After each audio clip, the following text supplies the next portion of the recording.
This is how I make Galaxy shirt. First, I start out with soda ash and I mix that with hot water so it will dissolve. It's kind of like a super-powered baking soda. It changes the pH of the shirt so that the dye will stick into the fibers. Next, I add each shirt one by one until they're all saturated, and then I let them sit for at least 20 minutes. Once they've sat, I wring them out, and then I usually spin them in my washing machine. All of the excess I leave and I soak more shirts in it. Then I scrunch up the shirts and I put rubber bands around it to hold it in place.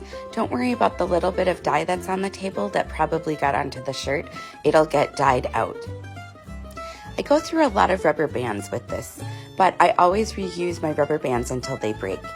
After I'm all done scrunching and getting the rubber bands on, I put them all on a baking rack that's sitting on top of some jars in a bin, so that way the water will be able to drip down through the fabric, which pulls the dye through the fabric as well.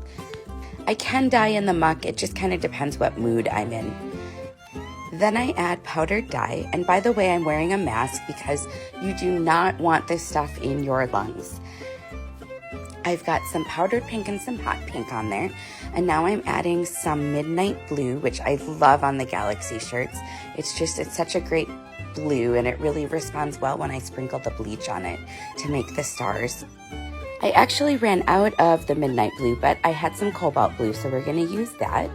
And I like to mix up the blues anyways because it gives more depth once I do start adding in all of the stars and the galaxies onto the fabric. Then I add the ice. And it's really important to spread out all of the ice to make sure that there aren't any holes, because we really want everything to get covered, especially because I'm going to do another layer of dye on top of the ice.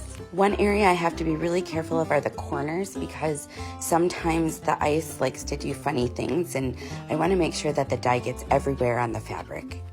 Once I've got the ice all settled, I'll go in with some powdered black dye, and I love watching how the dye starts to spread on the ice as it comes in contact with the melting water off of the ice.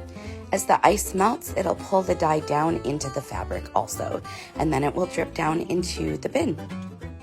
I finish off with another layer of soda ash, and then I let it sit for at least 24 hours to process. Since I'll be working with bleach, I put a fan in, cover up with towels, and prepare a bin of water for a peroxide bath.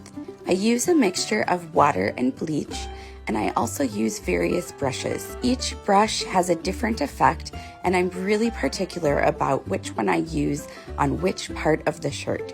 I usually start on the front and start at the top and then work my way down. Then I flip the shirt and I work on the back.